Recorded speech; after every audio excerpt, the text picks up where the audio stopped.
एक बात ध्यान से समझो, कोई भी आज्ञा इतनी रिजिड आज्ञा हो ही नहीं सके है कि वह आज्ञा को अपन उतनो ओवर स्ट्रेच करें कि वह आज्ञा को अपन हठ सु पालन करें। देखो, कोई भी आज्ञा को समझदारी सु पालन, श्रद्धा सु पालन, विश्वास सु पालन, निष्ठा सु पालन एक अलग चीज है, और हठ सु पालन एक अलग चीज है, सोचे समझे बिना। हठ को मतलब क्या कि अपन न तो समझ रहे हैं कि ये आज्ञा क्यों भाई, न अपन ये बात को समझने तैयार हैं कि या मैं भगवत सुख को कोई विचार है कि आत्म सुख के विचार से ये सारा लफड़ा चल रहा है। हठ अपन ने पकड़ लिए सोचे समझे बिना की। तो हठ सु जा वक्त कोई भी धर्म को अपन निभा रहे हैं, वह वक्त कहीं न कहीं वो धर्म नहीं रह के कोई न कोई अधर्म को रूप ले ले है। जैसे अक्सर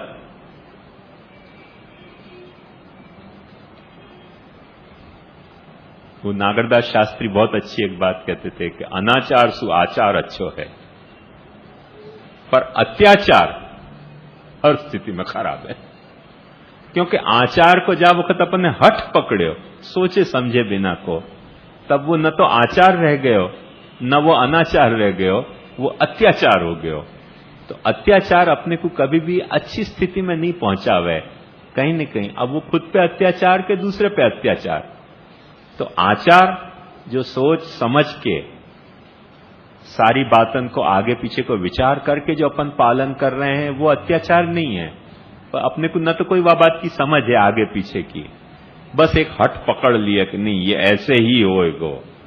क्यों ऐसे होएगो? बोले काका जी ऐसे करते आए, बापू जी एम करता आया, बा एम करता आया, वाह बा एम करता आया, बापू जी एम करता आया, काका जी एम करता आया। वाह के कारण अपनो आचार जो है वो अत्याचार में डीजनरेट हो जाए, और वो अत्याचार कभी धर्म हुए ही नहीं है। ये बात एक ध्यान समझो। करके आपद गत्यादि कार्येषु हठस्त्याज्यश्च सर्वथा।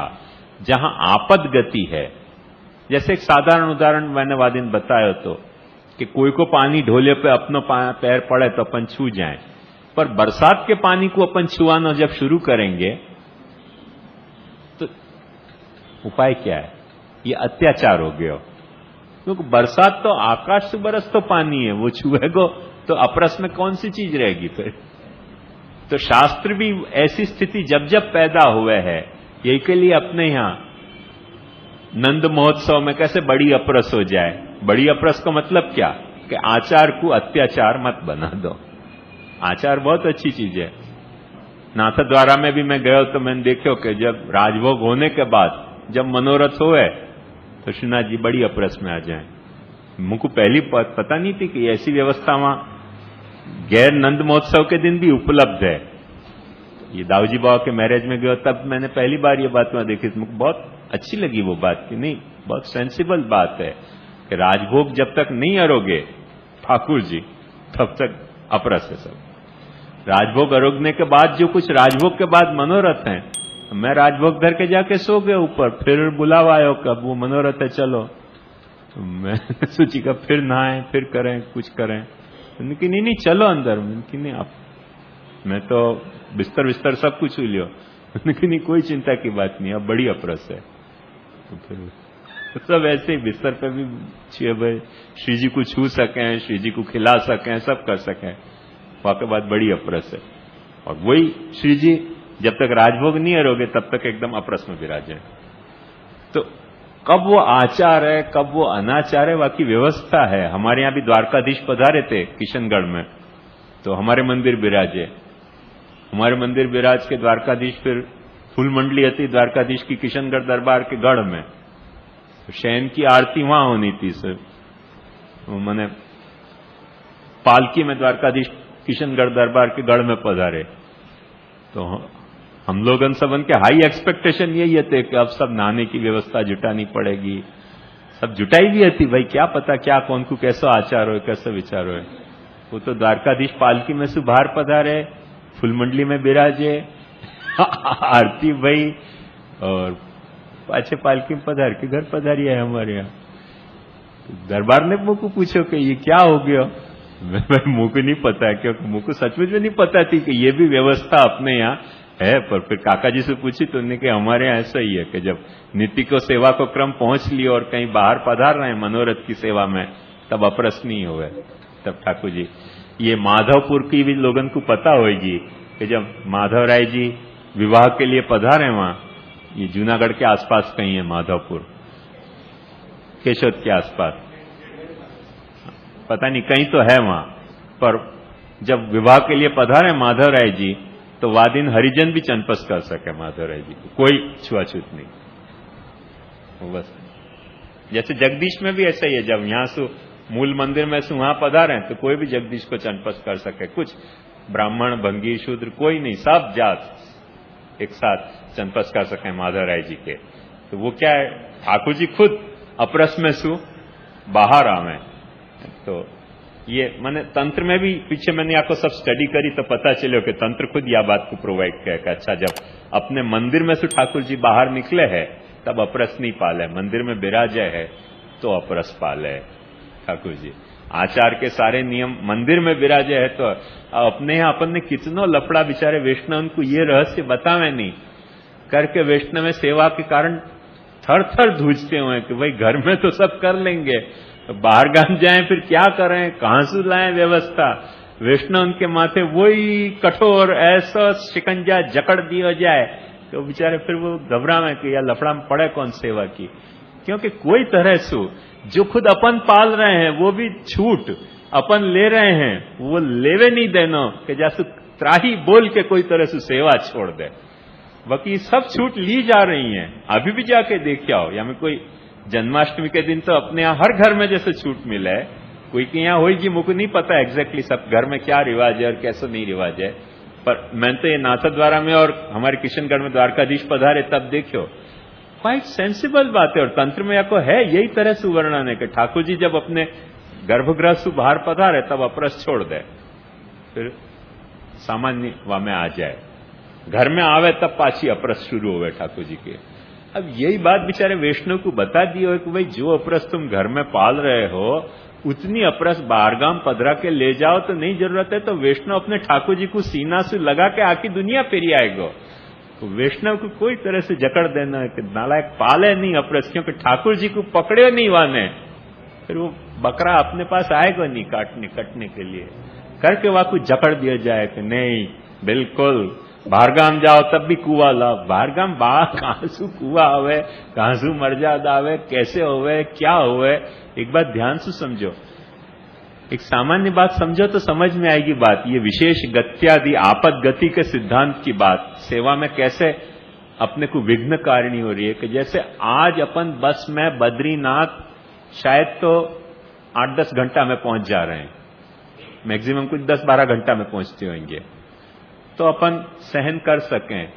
पर महाप्रभु जी के जमाना में तो बस नहीं चलती थी ना, और कभी बस की जो बद्रीनाथ की जो रूट है पैदल की रूट वो चल के देखो, यदि आप एक पहाड़ चढ़ गए तो जल लेनो है तो नीचे उतरने गए आप जल लेने के लिए तो फिर पाछो आप नीचे ही गए, ऊपर आप पहुंच ही नहीं सको। और ये डिस्टेंस कम से कम 18-19 दिन के बिना कवर नहीं हुए तो छिवे जाके कैसे नहानो, क्या करनो, क्या करनी, वह की सब व्यवस्था क्या होती। मैं क्या आप कह रहे हूं समझ में आई कि नहीं बात। जो पैदल चलने वाला यात्री है तो इंक्लूडिंग महाप्रभु जी कितनी अपरस पालते होंगे तब। क्या ठाकुर जी को छोड़ के पधारते थे महाप्रभु जी? ठाकुर जी को शालिग्राम जी को तो कंठ में धारण करके पधारते थे। तो जब यात्रा में है तब वो अपरस है ही वही तरह की अपरस है, ये घर वाली अपरस वहां है ही नहीं। तो ये रहस्य बेचारे वैष्णव को नहीं समझाया जाए करके वो सेवा छोड़ दे कि भाई घर में समझो निभा लें। कई वैष्णव उनके साथ पर्सनली डिस्कस करके मैंने ये बात को समझी है, ऐसे अंडबंड नहीं बकवास कर रहे हूं कि वैष्णव की तकलीफ है तो कोई यही है कि वो कहें घर में कोई तरह से निभा लें, पर एक वक्त सेवा पधरावे फिर सेवा को कौन के यहां जावे और नहीं पधरा के जावे सेवा, तो बाहर हम कैसे ही अपरस निभावें। और फिर अपने आप अपने को कहना नहीं पड़े कि तुम छोड़ दो सेवा, वो કન્ક્લુઝન वो खुद ही ले ले કે તે માટે સેવાની ભાંજગળમાં પડવાનું નહીં, કેમ કે આપણાથી નભે એવો નિયમ નથી।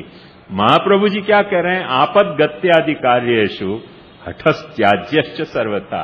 या तरीके की जो आपद गति है उनमें हठ की आवश्यकता नहीं है, क्योंकि अंत में तुम बीमार हो गए तो शास्त्र भी नहीं माने कि तुमको नहा के भोजन करने की जरूरत है। तुम बीमार पड़ गए तो बिना नहाए भोजन कर सको। तुम यात्रा कर रहे हो तो नहा के अर्थ भोजन की जरूरत शास्त्र नहीं मान रहे हो है। दिनसु आधी अपरत रास्त में, रातसु आधी अपरस बीमारी में, और बीमारी सु आधी अपरस यात्रा में, ये तो कुछ शास्त्र कह रहे हो। मतलब एक्चुअली घर में अपरस को जो भी कुछ स्टैंडर्ड हो वासु यात्रा में कितनी भाई? चौथी नहीं, 8वीं। स्केल कितना डाउन आ गया। अब ये रहस्य वैष्णव को बेचारा समझाओ, ठाकुर जी को अपने दिल पे चौंटा के हर वैष्णव घूमेगो।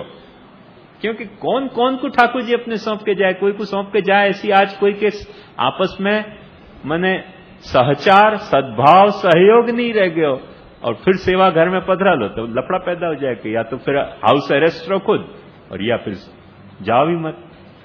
दोनों पॉसिबिलिटी, लाइफ की पॉसिबिलिटी है नहीं दोनों। शास्त्र ने की व्यवस्था समझाई थी, पुष्टि मार्ग ने यह व्यवस्था निभा रहे है इतने इतने बड़े सेंटरन में।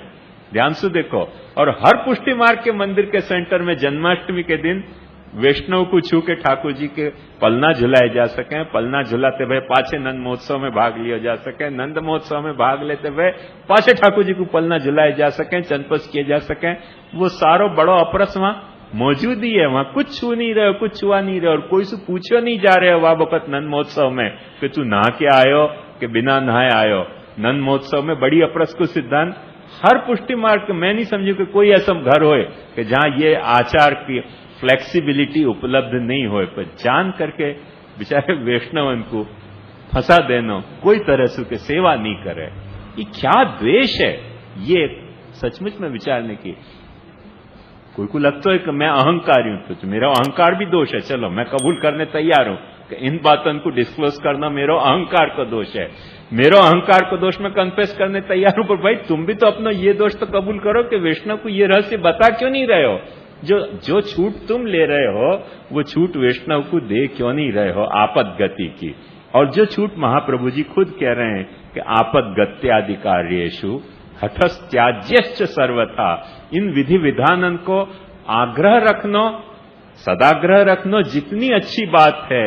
इन विधि विधानन को जीने को एक सदाशय रखनो जितनी अच्छी बात है। इन विधि विधानन को ऐसो हट पकड़नी सोचे समझे बिना, वाह लेवल तक के आदमी छोड़ दे सेवा, वाह लेवल तक के आदमी सेवा के नाम से भग जाए, सेवा करने से विमुख हो जाए, वाह लेवल तक। ये एग्जैक्टली वही मेथड काम कर रही है कि ऐसा संस्कार करो कि द्रव्य नाश हो जाए, तो बच्चा को सुधारे जा सके। अभी आप लोगों ने पढ़े होगा थाना में एक मां ने अपने बच्चा को स्पेलिंग याद कराने में स्पेलिंग याद नहीं भई करके छुरा भोंक दिया पेट में। भाई स्पेलिंग याद कराना अच्छा संस्कार है पढ़ाने के लिए बच्चा को, पर जा वक्त स्पेलिंग याद नहीं हो रही है करके मां यदि बाप बच्चा के पेट में छुरा भोंकना शुरू कर रही है, तो फिर संस्कार के लिए द्रव्य नाश को अपन ने बेवकूफी बरत रहे हैं। कोई भी संस्कार द्रव्य नाशक संस्कार नहीं हो सके। जब द्रव्य को नाश हो रहे हो तब संस्कार को भूल जाओ, वो संस्कार नहीं है, वो विकार है। संस्कार तभी संस्कार है कि द्रव्य जा में निखर के अच्छो होके सामने आवे। जासु टूट जाती हो सेवा, जासु टूट जातो हो भाव, जासु टूट जातो हो भगवान को और भक्त को आपसी संबंध, जासु टूट जातो है संप्रदाय को आखो सेटअप, जासु टूट जाती हो महाप्रभु जी की हर आज्ञा, जासु टूट जातो है अपने महाप्रभु जी के सिद्धांत को अपनी गाइडलाइन मानने की अपनी निष्ठा, उन सबन जड़ प्रकारन को अपन कह रहे हैं कि ये नहीं, ये हमारी संप्रदाय की परंपरा है। वो परंपरा नहीं है, वो हठाग्रह है, वो परंपरा नहीं, वो संप्रदाय के प्रति रयो भयो कोई एक बहुत क्रूर द्वेष है कि कोई तरह से यह संप्रदाय को खत्म करो। संप्रदाय में जीने की भावना नहीं है। हर व्यक्ति जीने वालों, कोई भी या तरह से कभी जी नहीं सके है, या तरह से कभी जियो नहीं है। माने एक सीधी सी बात समझो, आप लोग सब या बात को अच्छी तरह से जानो हो कि जितने नागर बनिया हैं ये कोई जमाना में नागर ब्राह्मण हते, पर अपनो धर्म टिकाने के लिए मुसलमान काट नहीं दे करके नागर बनिया हो गए। भाई बनिया होके जीनो मिलतो है तो हिंदू धर्म तो रहेगा हमारो, ब्राह्मण नहीं सही तो नहीं सही। द्रव्य नाश जो है वो नहीं होएगा, संस्कार जो है ब्राह्मण को वो बहुत अच्छी बात है, पर द्रव्य नाश के कॉस्ट पे संस्कार को नहीं निभाएंगे। ये बेचारे कितने धोबीन में, दर्जीन में, कोई राठौड़ है, कोई परमार है, ये सब पंवार हैं, ये सब क्षत्रिय हते, पर क्योंकि क्षत्रिय हते और लड़ते थे तो मुसलमान इन पे नाराज भय, मास एग्जीक्यूशन के ऑर्डर इश्यू भय कि खत्म करो, काटो इनको चुन चुन के। उन्होंने इनकार कर दिया कि नहीं नहीं, कौन ने कही हम ऐसा क्षत्रिय हैं, कोई ने कह दिया हम दर्जी हैं, कोई ने कह दिया हम ऐसे धोबी हैं, कोई कुछ बन गया, कोई कुछ हुआ। अंत में देखो हिंदू तो रहे कि नहीं, द्रव्य नाश नहीं भयो तो हिंदू तो रहे कि नहीं। यदि संस्कार के चक्कर में पड़े रहते तो द्रव्य नाश हो, तो द्रव्य नाश होने के बाद जो बेचारे मुसलमान हो गए, आज उनको हिंदू बनने के लिए वो माने वन वे ट्रैफिक है, वो चले गए, वो आ नहीं सके। अपने यहां के जैसी नहीं है सिचुएशन कि दोनों दरवाजा खुले हुए। तो ये बात को अपने को समझना पड़ा। ये जितने भाटिया आते सब भट्टी राजपूत थे, तो जिंदे तो रहे कि नहीं, आज भी वैष्णव भी हो गए, नहीं वैष्णव भय तो नहीं वैष्णव भय, पर हिंदू के तरह जिंदे तो रहे कि नहीं। भट्टी राजपूत कहां गई इनकी भट्टी पनो, सब भट्टी बेचारे भाटिया हो गए। ये गाली में शब्द तो भाटिया, काय के भट्टी, भाटिया बुरा मैं नहीं देना चाह रहा कि बेसिकली गाली दी थी राजपूतन ने अपने कम्युनिटी को कि तुम साले भट्टी हो, भाटिया हो जाओ। उनके भाटिया तो भाटिया, पर हम हिंदू तो हैं कि नहीं। जो नई भाटिया बने ऐसे कई भट्टी मुसलमान हो गए। आज भी देख लो, भट्टी मुसलमान में भी हुए हैं, भट्टी सरनेम मुसलमानन में है। जो भाटिया नहीं बने उनको भट्टी मुसलमान होने पड़े, तो वाकई बजाय तो 1000 टाइम बेटर है ना भाटिया होना। नहीं रहे भट्टी तो नहीं रहे। अब तुम्हारे में शक्ति हती कि तुम ऐसे भट्टी रह के जी सकते तो बहुत अच्छी बात होती। नहीं भट्टी रह के जी पाए तो कोई बात नहीं, भाटिया रह के भी रहे तो हम हिंदू के नहीं। संस्कार को द्रव्य नाश के लिए कभी नहीं वापरना चाहिए। ये महाप्रभु जी की बेसिक पॉलिसी है, ध्यान में रखो। और यह पॉलिसी को अनुसर के चलोगे तो तुमको पता चलेगा कि महाप्रभु जी आपद गत्यादि कार्येषु हठस त्याज्यश्च सर्वथा के द्वारा क्या मैसेज अपने को देना चाह रहे हैं कि विवेक तुम्हारा क्या है कि आपद गत्यादि कार्येषु हठ मत करो, धर्म को आग्रह रखो। धर्माग्रह अच्छी चीज है, जितनी अच्छी चीज है उतना ही धर्म की हठ बुरी चीज है, क्योंकि तुम आगे पीछे को कुछ सोच नहीं रहे हो, सब सत्यानाश फैला रहे हो।